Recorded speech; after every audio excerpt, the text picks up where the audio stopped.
things. I don't even know how this works. I really don't.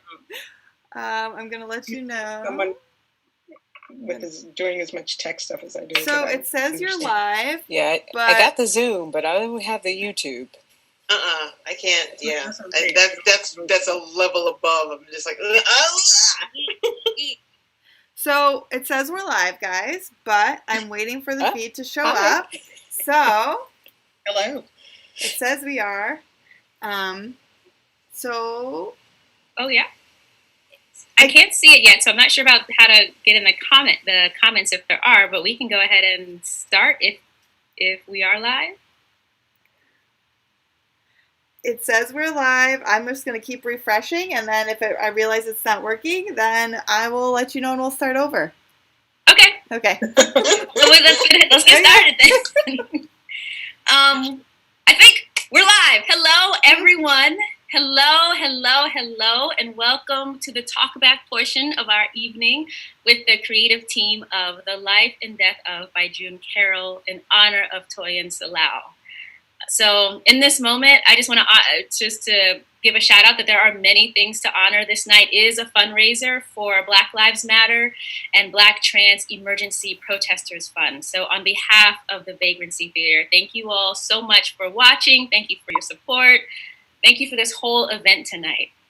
Today is also World Day Against Trafficking in Persons Day, which is a day designed to honor and support and shed awareness around this critical and unfortunately growing issue, of course, which is intertwined intimately with all of our systems of oppression that we're dealing with every day in which we all live. So I would just like to take a moment for us all to just take a pause, as we've been asked to do a lot of these times in the past few months.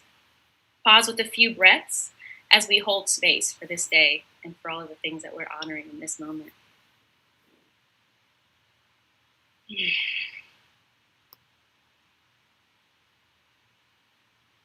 Thank you.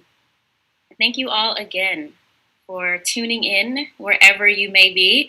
If the chat function is working on Facebook, please feel free to drop in wherever you are tuning in from. And we're going to get started. I have the amazing and beautiful, talented, creative team of The Life and Death of here with us.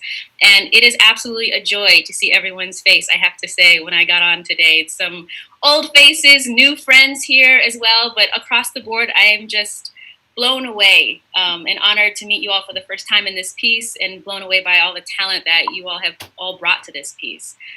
So before we get started with the actual talkback, if you all can unmute yourselves just to introduce yourself and talk about which role you played in this project. I think that will be good. So maybe June starts. Take it away. Oh, okay. Okay. I'm June Carroll, and the playwright and the director, and she's 16. Excellent.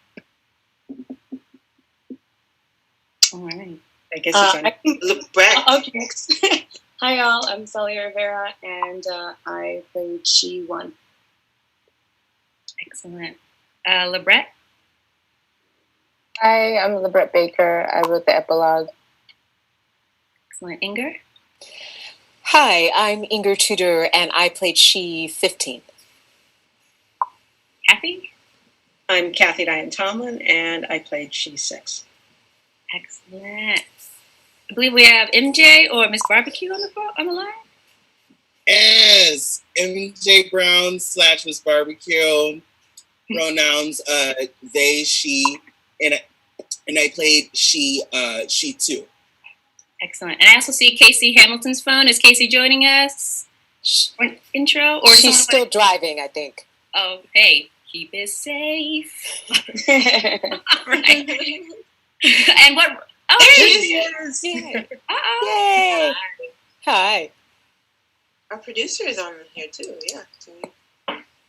Oh, wonderful. Casey, can you hear us? Yes, I can. Hello. We're doing introductions. Yeah, just which role you played in this. I know we have the whole team on here, so just to give everyone a sense. Yes, I was She 11. I don't know if that's the name of the role. That's true. Absolutely. So in this moment, June, I'm actually just going to ask you to start us off with a general. I want to let the audience know that the chat function should be open, so please feel free to drop in your questions along as we go through this talk back, and I will try to get over to them as well. I'll ask a few questions just to get us started, but yeah, pipe in. So June, can you start us off? We know that the story was written in honor of Toyin Salau, but can you speak a little bit to give us more context about how her life became an inspiration for this story, how and why you wanted to write it, and in the way that you did, with having so many women tell her story? Yeah. So this actually started on my birthday. I, decided it was given how the state of the world, it was going to be a very sort of insular, very quiet, low-key birthday. And sort of toward the end, and I, was just talking to people, texting with people and Facebooking with people and, trying to find a place to, just be sort of an activist, an armchair activist. But sort of toward the end of the day, I got this flash on my iPad and it said, Black Lives Matter activist murdered. And it was just like, it was a news flash from, I think, CNN. And the first thing that I thought was, oh Lord, the race riot, the race war has begun. I read her story and it was like, okay, well, that's so much for my birthday. That just kind of, it hurt. It hurt in a way that I had not, it just kind of did me in. It just kind of did me in at the end. By the end, I had a peaceful day, and then this just kind of like shifted it into another gear. So I just got to obsessively reading, and within a day, the police had speculated that they were looking at her killer. And when the killer, by speculation, turned out to be a black man, that was the end.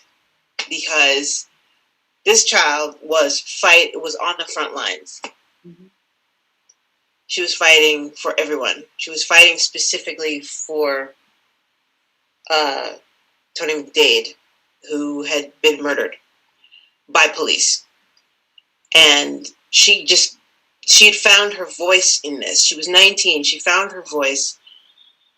And she was sticking up for other people. And she comes up dead and at the hands of a black man. And while we are grieving for George and Brianna and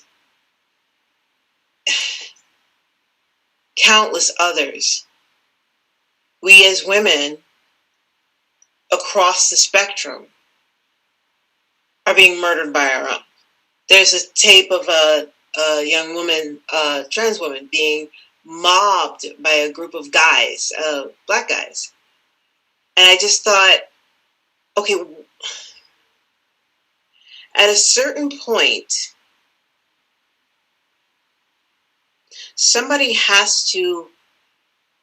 we have to start to count. We have to start to count. And we keep talking about silencing of Black lives. But there's this voice that's even more silent, and it's this spectrum of women, of Black women, in all of our iterations. We're asked to stand behind our men. We're asked to elevate them. And nobody's protecting us. And I just was like, I'm done. I'm done. And then, like a day or two later, Caitlin got in touch and was like, hey, so we got this grant. Do you want to do something? And Toyin's story was the only thing that I could think. It was the only thing I could think to do. It was mandatory. And so I am really humbled and grateful to Caitlin who is the artistic director of Vagrancy Theater, for saying, "Hey, what do you want to do?" Because it was a story looking for a venue, and then all of these incredible women that Casey turned me on to, and who I already knew, said yes, and here we are. That's a very long-winded answer, but yeah. That's what we need. No, that is, thank you. And I see so many of the cast nodding their heads. If anyone wants to jump in and before I go on to the next question, please feel free. Because that answer is big and it touches all of us. So yes. Yeah. Yes. Being Black and trans and non-binary and an actor, I have found that a lot of black stories weren't really shared about us, and even in Black Lives Matter, I would talk to people in Black Lives Matter, and they would and I would say, well, what about Black trans women?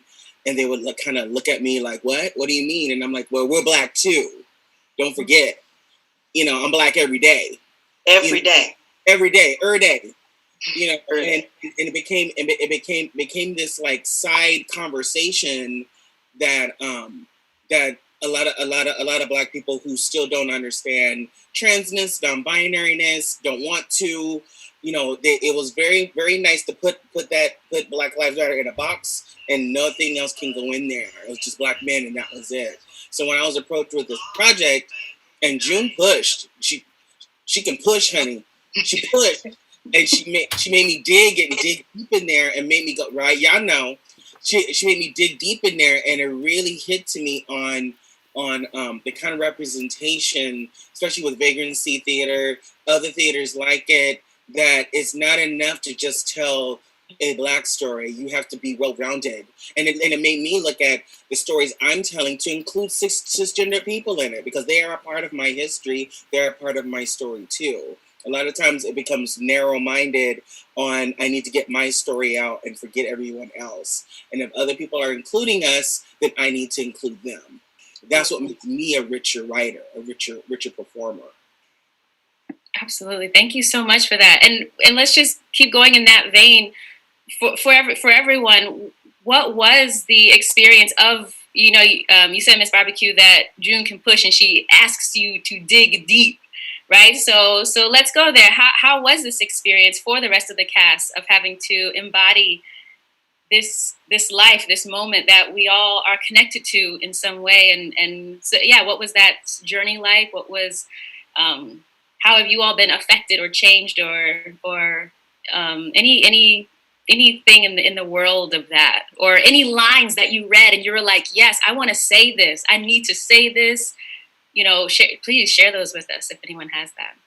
I think for a lot of us, we don't necessarily get an opportunity to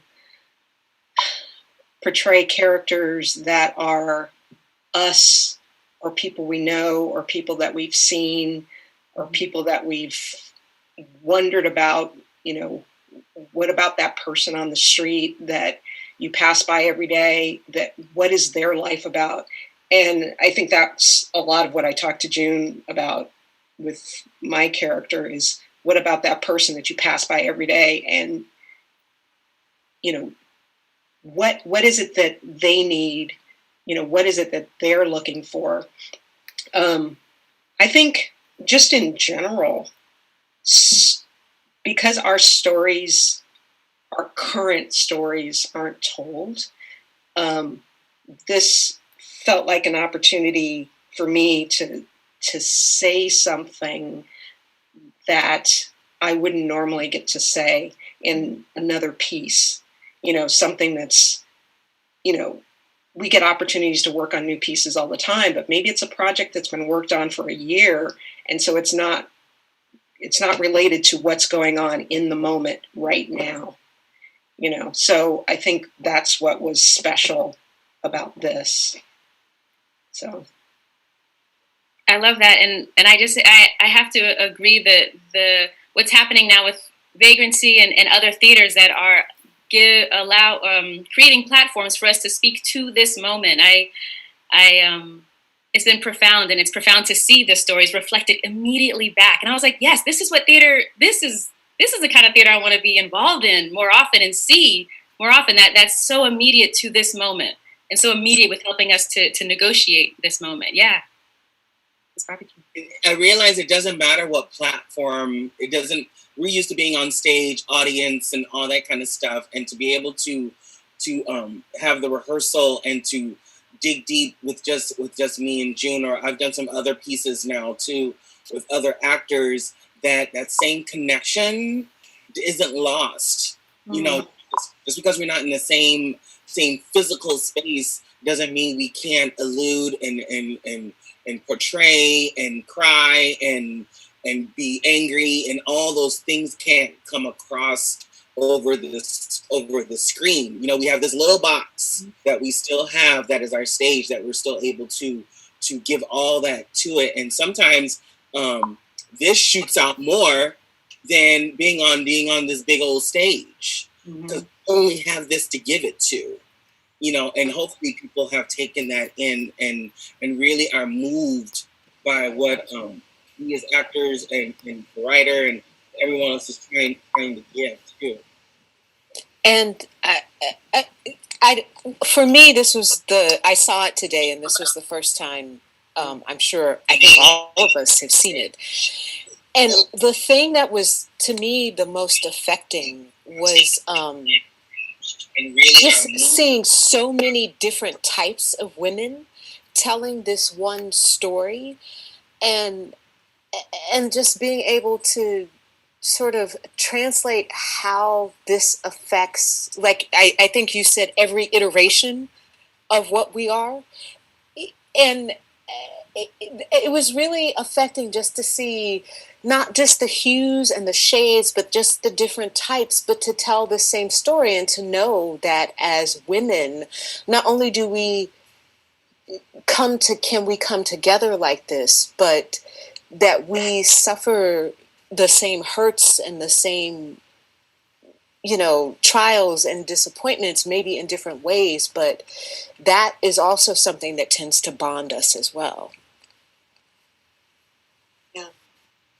That was actually when Caitlin asked, so what do you want to do?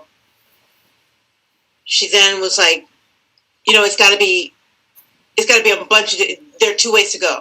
You can do one person, or, you know, one person telling the whole story, or several women telling this story. And it was just like, yes, it has to be the latter. It has to be the latter, because that's the point. There are, as Black women, we come in so many different stories and shapes, and in so many different gender and sexual and being expressions. And there's no way to do it if it's just one person. You can't. It has to be a multiplicity, because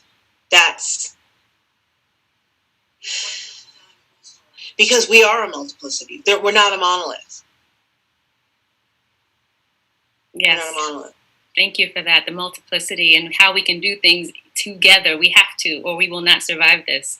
And before I look onto the chat, I wish y'all could see the chat. It's blowing up with love for you all, and for your talent, and for your brightness, and for your gifts. So just know that you're going to have something to check afterwards. I just want to, before I see if there's any questions popping, I want to throw it over to Librette for that amazing poem at the end. And if you could just speak to that, to the sermon that you gave, to the church that you brought us to, or the space of just sacredness, rather. Let me say that.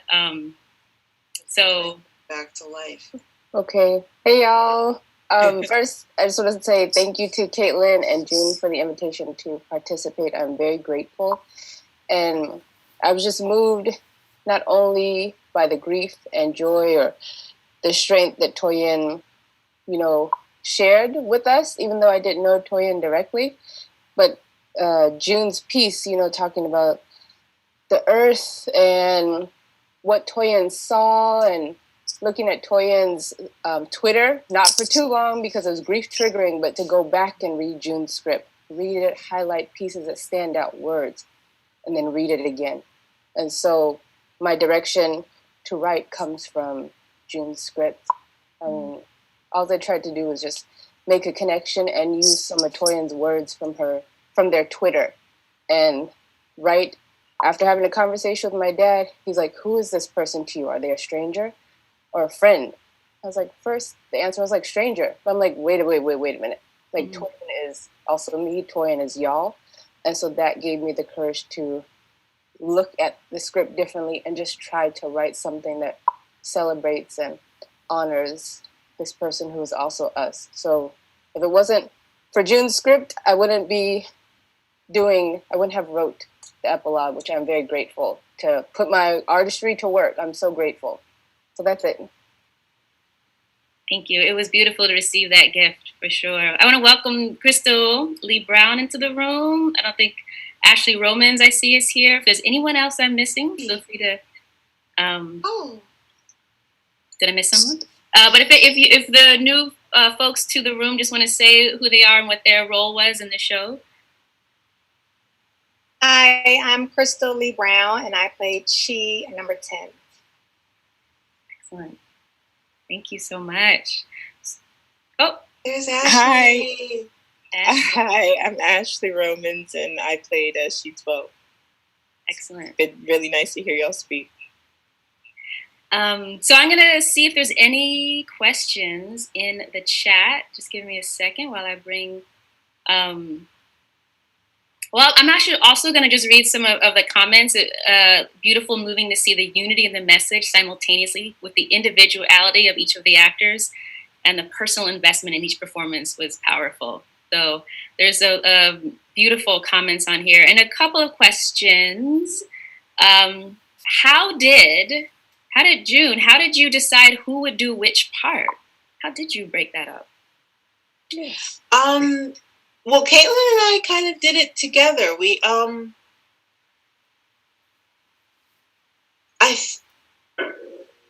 It sounds pretentious to say it was intuitive, so I don't mean it to be pretentious, but it was just kind of like, so who is she? Yeah, that goes with her.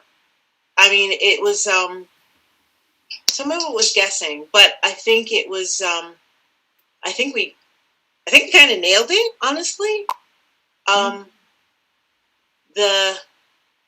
We took the actors that we knew and the work that we knew and just sort of said, okay, so if I think about Inger, then this is what I think of. And then that's who naturally gravitates to that bit.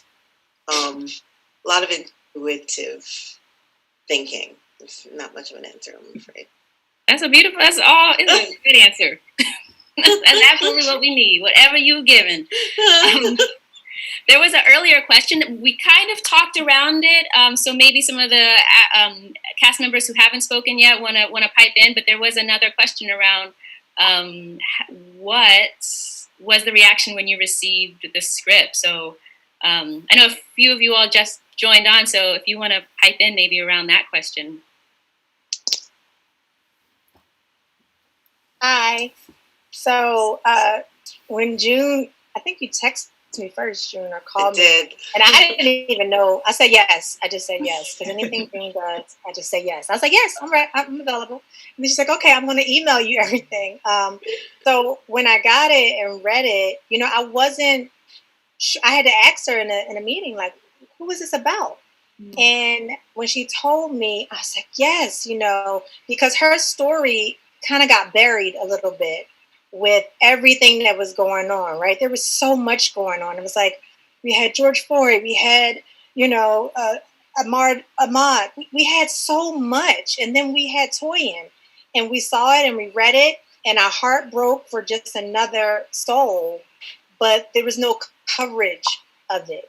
And I think it spoke to the feeling that as Black women, we often go unnoticed, right? So she was in with the sexual violence that she experienced. So it was just her being Black, her being a protester, her speaking and fighting for justice, and her dying, unfortunately, the way that she did. All of it kind of got brushed under the rug, so to speak. So when I read it for the first time, that we were actually giving her a voice.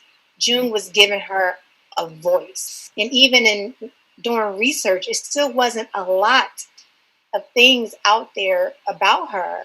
I found her obituary online and read her obituary and read the words that her mother spoke of her and friends. And I was just moved profoundly, number one, as a woman, as a Black woman, as a daughter, as a mother of a daughter, to give life to these words and to see that she was just a young girl trying to find her way in this world that can be cruel, and trying to find her own voice. I found it so powerful that she was so vocal in protest and was almost silenced with her own struggles. So she was voicing and fighting for other lives and other people and other justices. But when it came for her to use her voice on her story, we got Twitter. She had that platform to let us know what was going on Twitter. But where else did she speak up and we didn't notice and we didn't see? So I was just grateful to be a part of this, and everyone's talent and time that went into this just knows that if we can just let her know in spirit that we had her back in this moment. Thank you. That is beautiful. And that line of when did people speak up and we didn't hear them, that hits, because that's the reality. You know, people are speaking up, but sometimes we can't hear. We're not attuned to it for a multitude of reasons, and that is a haunting thing. I mean, was there someone else who wanted to pipe in on that before we move on? Yes. Yeah, for me, my intro to the vagrancy just started during the pandemic, and I had also never worked with June before. But when I got the text, I just want to say the words, the way that it was written, the actual text, the poetry behind it, and the phrasing and the structure it just spoke to me, and it was really powerful. And when I read it the first time, there's just so much that was coming at me, but I still wasn't sure whose story it was about. I had like an inkling that it was Toyin's story, and then by the end it becomes clearer. But all of the Easter eggs and all of the visual, and I just feel like all of my senses were being used when I read the text. And then the second part that struck me was just how we had failed her. I just kept thinking, as a community, like in the country, as a community of Black people, just everyone had failed her, and that this could have been me. I mean, I've been protesting before out in the streets, and I've also been in a situation where I was a little too trusting and I maybe shouldn't have, and something could have gone another way. And it was just so personal, hit home so strongly. And then to also have such incredible words to go with it.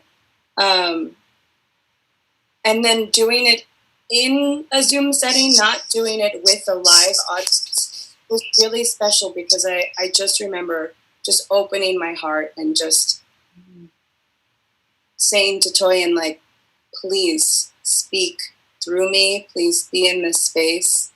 I just want to give this for you. This is for you, because she deserved so much more than what life she was given. Yeah. I wanted to say something as well. My experience echoed Crystal's a lot. I immediately said yes to June. before seeing anything, and then read it and wasn't sure who it was about, but also felt similar to June in that when I saw that story, I couldn't believe, like I was so ready to assume it was another incident of police brutality, and then to find out that it was a Black man, it felt like the ultimate betrayal. And I definitely, at the start of the pandemic, kind of felt helpless about a lot of what was going on. Like I'm sure many people felt and still do. But didn't feel like my place was to protest. I didn't feel safe. I didn't feel like if I was somehow arrested, if the proper protocols would be followed and I'd be released, or, I just didn't trust the system in place to, for me to do that safely. And so, but I felt very guilty about not being able to act and not being able to do something. And a friend had a really good kind of idea. She said, "What's your something?"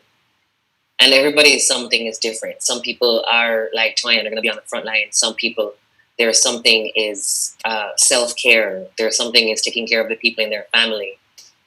Their something is donating money.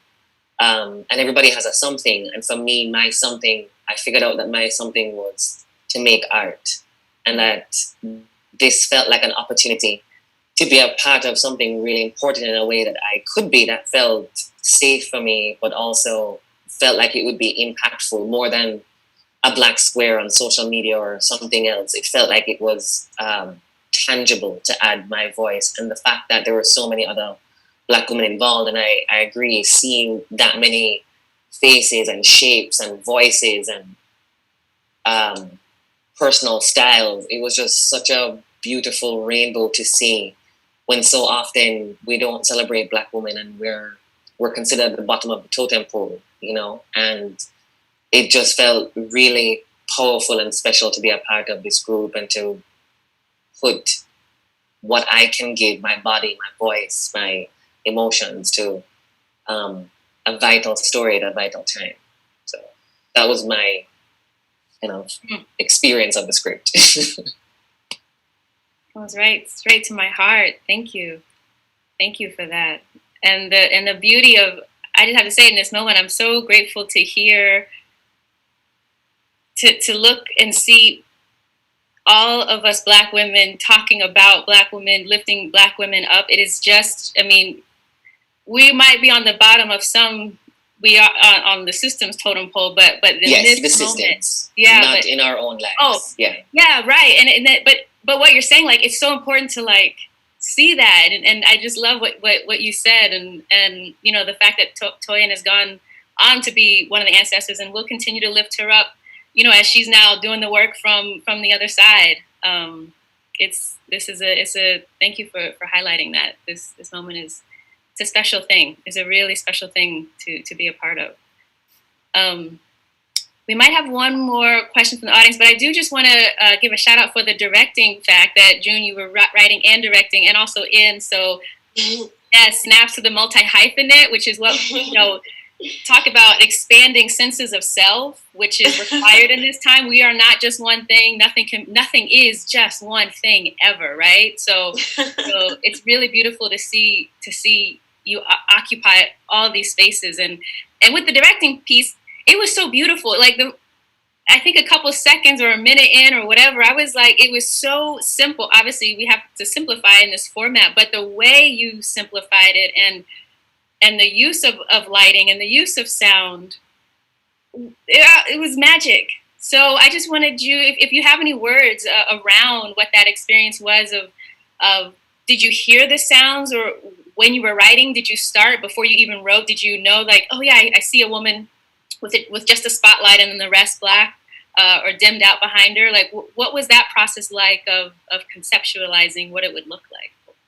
It was a collaboration. Our editor, Alfredo Trueba, laid out sort of a template, and the template started with this, with the sparklies and the image of Toyin sort of like congealing in this mist. And I had no preconceptions about what the final thing would look like, but that opening that he gave us was just such an incredible launch pad.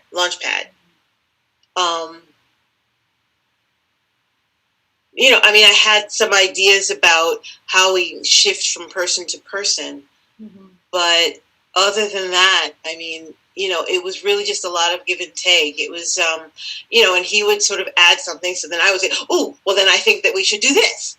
And, you know, I could hear based on what he laid down, oh, maybe this sound, you know, and, you know, I ended up asking my brother, do you have any music that might work with might work in this? And he was like, you know, he sent me a couple of things, and it was like, guess that, guess this one over here, and this one over here, you know, and the same thing with the epilogue, you know. It was, you know, I kind of had an idea of what I might want to do, but then, you know, Lebrecht, you came in and said, you know, no, it needs to be her, just her. We don't want to see anyone else. We want to see her. And, you know, I mean, I wish I could have done more, but to me, it was really important just to collaborate, to see where everybody was coming from and take a little bit from this and a little bit from that and a little from, you know, elsewhere. That's, I think, what's the most fun, you know, because you don't have all the best ideas. The best ideas are coming from people around you. You're just sort of, if you're lucky and if you're paying attention, you catch a little bit of what this person said and what that person said and what that person laid down. And I don't know, it was just a big collaboration. Yeah. Beautiful. What can come from that collaboration? I love that. Yeah, you know. Yeah, I have to say again too, I mean, I said this, well, yeah, I'll say it again. I was kind of blown away every time I sat down with each of these incredible human beings, because, you know, their openness, y'all's openness, and your generosity and kindness and regard and care for this woman just kind of shone through. And Lebrecht, when I saw your epilogue, your poem, it was just kind of like, I need to sit for a minute because I realized that this was this child's resurrection. And I think that this fierce, steady gaze at who this child was, who she might have been, but who the glimpses of ourselves that she let us have, I think you have to be really open to that. You can't have any preconceived notions about any of it. And so I am blown away by all of you. Every last one of you. I cannot thank you enough. It's just, I don't know. Toyin just touched everybody, and I am really grateful to all of you for lending yourselves to speaking her. Because this doesn't happen with one person. It just doesn't. It just doesn't. Yeah. Thank you for that. And thank you for that word of resurrection and what can happen through art, what can be resurrected, who can be resurrected, and the how of the resurrection is by seeing someone clearly, and the gift of being seen so clearly. the gift of someone calling your name, and the power that gives all of us as a community. I mean, I'm really feeling that word resurrection in this moment, because things are falling down, as we talking about, right? And people are falling too. So for me, I don't know, that gives me a hope when I think about, well, what is that resurrection process now going to be? And what do I need to see clearly in order for that resurrection to happen? So, yeah, thank you for that. I think we're going to be coming close to the end of the talkback portion. I'm checking the chats to see if there's any final questions coming in. Are there any final words from you all, cast and crew, around this? That you want to leave with, or anything along the final question of, I always like to think about how I am, even in the smallest way, different from an experience, right? So are there any words or phrases about what changed, what you're going to carry forward? What is a phrase of that this moment, that touching and communing with Toyin so closely is like, okay, yeah, something's different. I'm gonna take this to the next. I don't know, I guess my word would just be a deepening. Like, I feel a profound community here in this moment, even though we're in all these different places. And I just really appreciate that the depth of connection, and I feel my heart in that. So I'm going to take that with me. Is there, Casey, did you? Yes, it's funny.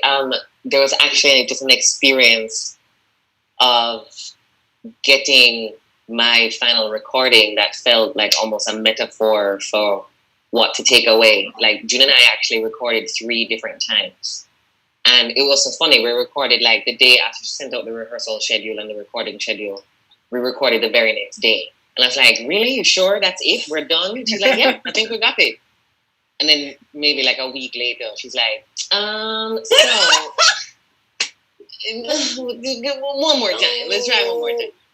And then we did that one, and I was rushed and had like something else I was supposed to do after, and got off quickly. But she and I were trying to get up to a particular emotional place, and we didn't get there on that second time. And I actually reached out to her a third time because it just it felt incomplete. Mm-hmm. And usually my early actor self, my 6 years ago self, would have been like, whatever, it's done, who cares? I don't have time. I'm going to watch Real Housewives. That's far more important. And instead, I was like, no, I want to honor this story properly. And it doesn't feel like that second go around did that. And so I called June up, and we squeezed in like 9:30 on the Friday morning that everything was due. But it turned out to be worthwhile, because I definitely felt like at the end, I was like, we got it. And it honored both what the script said, what June's word said, what Toyin's story deserved. And for me, that was a moment of both, in that moment, persevering 3 times to get to this particular take, but also both in life, persevering, as Black women, persevering, as actors, persevering. There's so much to knock you back, and there's so much to take away and go, oh my God, that's one more no, that's the 1000th no this month. But we have to persevere, because it's so important to blaze that trail and to go forward and to get to that platform where we can't be ignored and we're undeniable. We're already undeniable, but it's important to persevere to that place where the world has to recognize that undeniability.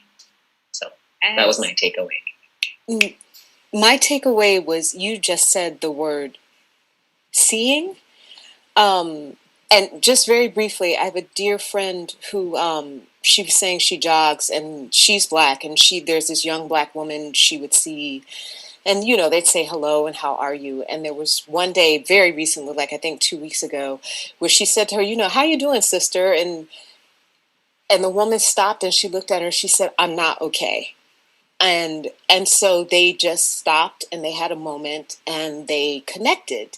And, you know, she made some references, and it actually turned out that they knew some people, and it was a beautiful experience. But I say all that to say, it's so easy for us to get caught up in our world, in everything that's going on right now, in our craziness, in the world's craziness.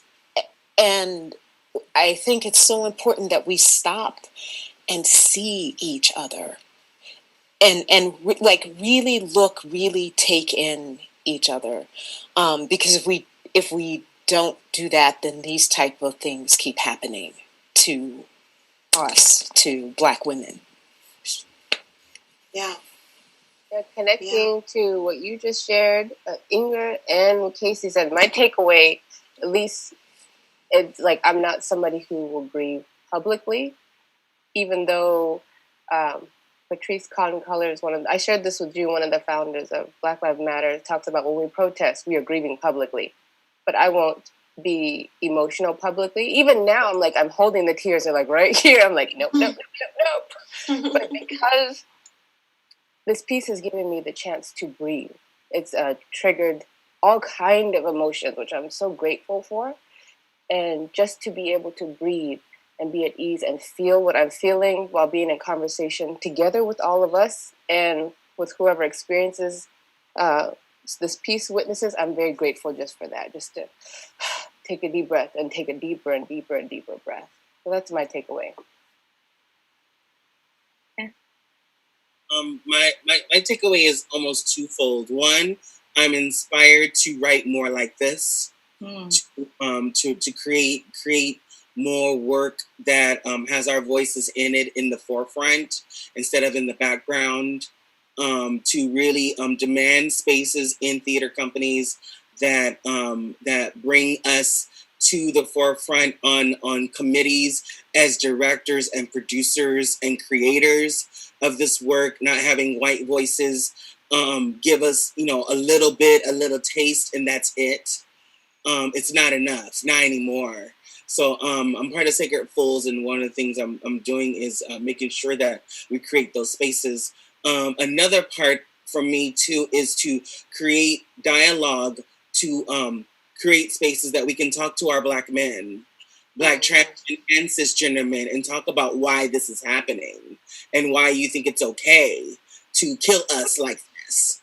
And healing the anger and healing the hurt, but we need to create these spaces. We can create pieces like this over and over and over, but we're not sitting down going, "Hi, Black man, what is the deal?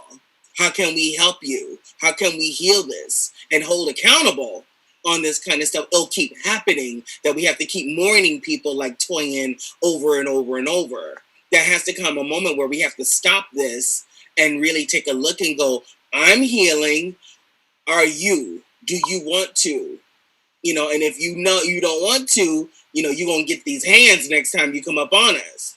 That's not it, but we have to create those kinds of those kinds of dialogues, whether it be through theater, whether it be legislation, whether it be in churches, wherever we need to go to, we need to have these conversations, or we'll keep having to produce pieces like this. Yeah. Yes. So for me, what this kind of brought up that I'll move into the future with is it's sort of tangential.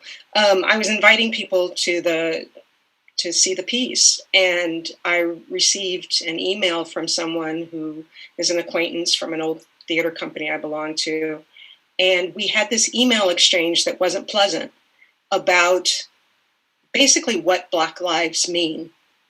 And, it just made me think, sort of similar to what MJ said about, the things we need to write to get our stories out there and how other people see us, particularly how white people see us. And while this project isn't specifically about how white people see us, it's something that we need to write about. And so, June, I'll be calling you. Okay. So, it was something that was, the email exchange was something that was very hurtful and, something that was very unexpected, so it really is kind of one of those things that, you know, we have to be really mindful and vigilant about how other people see us and how we want other people to see us. Yes, yes, thank you. Thank you. So if there's no other final comments, I think we have a lot of words to carry with us. Perseverance, dialogue, actually talking and to each other.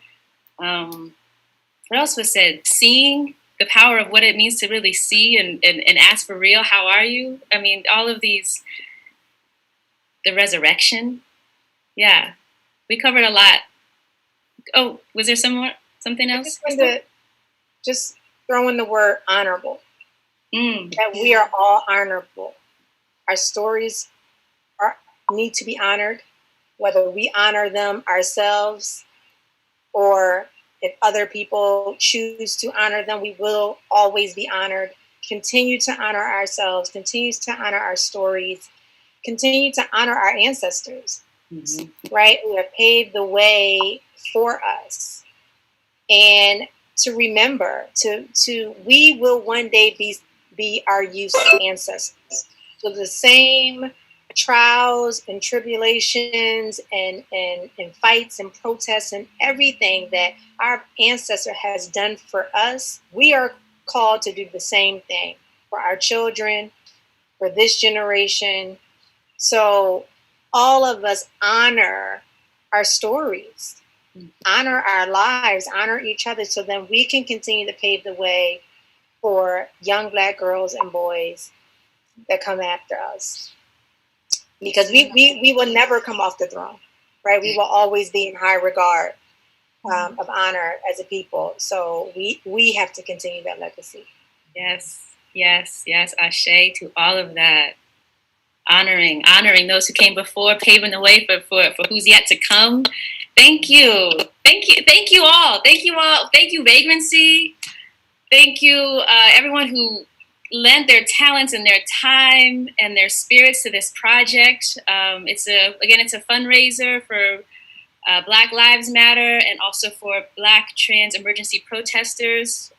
So I feel full, y'all, and I appreciate this time that you've all taken to come together. I think we're going to end on those words in this moment and this breath together. So thank you so much. And thank you. You all.